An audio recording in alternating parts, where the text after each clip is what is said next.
7 ఏమంటున్నాడు?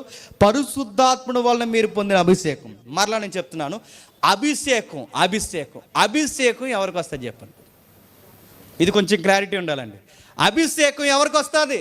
అనాయింటింగ్ అంటున్నారుగా, అనాయింటింగ్ అని నిలవాయిల్లు అమ్మేస్తున్నారు. అనాయింటింగ్ అని తైలాభిషేకం తైలాభిషేకం తైలాభిషేకం ఇవి అడుగుతుంటే నచ్చట్లేదు. ఎందుకంటే అలవాటు పడిపోయి ఉన్నారు ప్రజలు, అలవాటు పడిపోయి ఉన్నారు. మనమే దొంగ బతుకులు అంటారు ఈ అడిగితే. తైలాభిషేకం అంటున్నారు. అభిషేకం ఇక్కడ తైలాలు లేవు. క్రొత్త నిబంధనకు వచ్చేసరికి తైలాలు లేవు.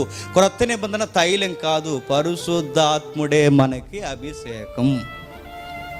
పరిశుద్ధాత్ముడి అభిషేకం ఎవరికట? అందరికీ, మీకు అందరికీ. అభిషేకం అందరికి ఉందా, కొందరికి ఉందా చెప్పండి. పాంప్లెట్ మీద ఏమైనా వేస్తున్నారు చెప్పండి. అందరికి లేదు అభిషేకం. చెప్పండి, ఎవరికి అభిషేకం? కొందరికి. ఇదిగో ఈరోజు ఇక్కడికి ఈ ఏరియాకి ఎవరు వస్తున్నారంటే అభిషేకం పొందిన చెప్పండి బోధకుడు వస్తున్నాడు. మనం అందరం ఎవరు చెప్పండి? ఆయన దృష్టిలో మనం అందరం ఎవరు? అభిషేకం లేని వాళ్ళు. ఆయన ఎవరు? అభిషేకం ఉన్నాడు. ఎక్కడి నుంచి వస్తాడు? బెంగళూరు నుంచి వస్తాడు, ఫారెన్ నుంచి వస్తాడు. ఇలాంటి తప్పుడు ప్రవక్తల పరంపర ఎక్కువ కొనసాగేది ఎక్కడ చెప్పండి? నైజీరియాలో ఎక్కువ ఉంటుందండి, బాగా ఎక్కువ అక్కడ ఇప్పటికీ బాగా. వాళ్ళ కొన్ని వీడియోస్ మీరు చూస్తే మతిపోద్దు. వాళ్ళ మిరాకిల్స్ చుట్టే తిరిగితే వాళ్ళ బోధలని నైజీరియన్స్ అందరూ, వాళ్ళందరూ చూడండి అభిషేకం అభిషేకం ఎక్కువ పాంప్లెట్ల మీద ఉంటుంది. అభిషేక బోధకుడు అభిషేక బోధకుడు. అభిషేకం అనగానే ఏమంటారు? ఆయన ప్రత్యేకమైన అభిషేకం ఉన్నవాడు అభిషేక బోధకుడు అనగానే ఆ అభిషేక బోధకుడు వచ్చి ఇలాగ అంటున్నాడండి, ఇలాగా అంతే అలా పడిపోతున్నాడు. పడు అన్నాడు. ఆవిడ ఎవరు అంటుంది? నేను పన్ను ఇలాంటి ఎలా చూశాను నేను అంటుంది ఆవిడ. చూసారా వీడియో అది? నేను పన్ను పో, నీలాంటి జిమ్మిక్కు లేని చాలా చూసాను, నన్ను పడదంట. పడు పడు పడు అంటున్నాడు ఆయన. పడకపోతే ఇంకా వాలంటీర్లు గెంటీలో ఉన్నారు. పడు,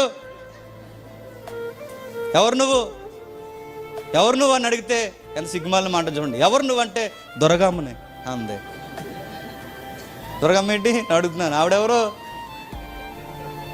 ఇవన్నీ మనం ఎడకరం చేయడం కాదు, కానీ ఎందుకు ఇలాంటివి అడుగుతున్నాను.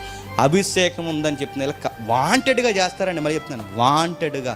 వాళ్ళకి తెలుసు, వాళ్ళకి కావాలని సంఘం ఎదుట అబద్ధాలు ఆడుతున్నారని. అభిషేకం ఉందని చెప్పుకున్న వాళ్ళకి తెలుసండి. మరి దుర్మార్గమైన పనులు ఎందుకు చేస్తున్నారు తెలుసా? వీళ్ళకి దేవుడు కాదు, వీళ్ళ డబ్బే, వీళ్ళ కడుపే వీళ్ళకి దేవుడు.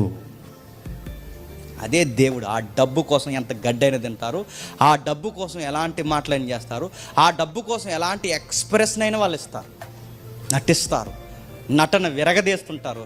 అలాంటి మాటలే మాట్లాడుతున్నారు. వాళ్ళు మాట్లాడుతుంటున్నారు చూడండి. అభిషేకం. ఏం అభిషేకం అండి? క్రొత్త నిబంధనలో అందరికీ అభిషేకం ఉంది.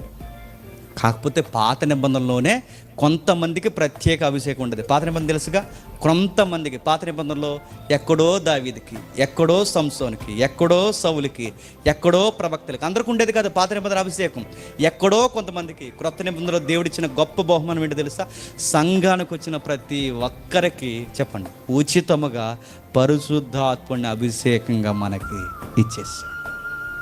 ఇప్పుడు అందరికీ, సంఘంలో ఉన్న ప్రతి ఒక్కడికి పరిశుద్ధాత్ముడు బహుమానంగా అభిషేకంగా ఇవ్వబడ్డాడు. కనుక సంఘానికి వచ్చిన ఏ వ్యక్తికైనా దేవుడు ఏదో ఒక వరం ఇస్తాడు, వరం ఉంటుంది.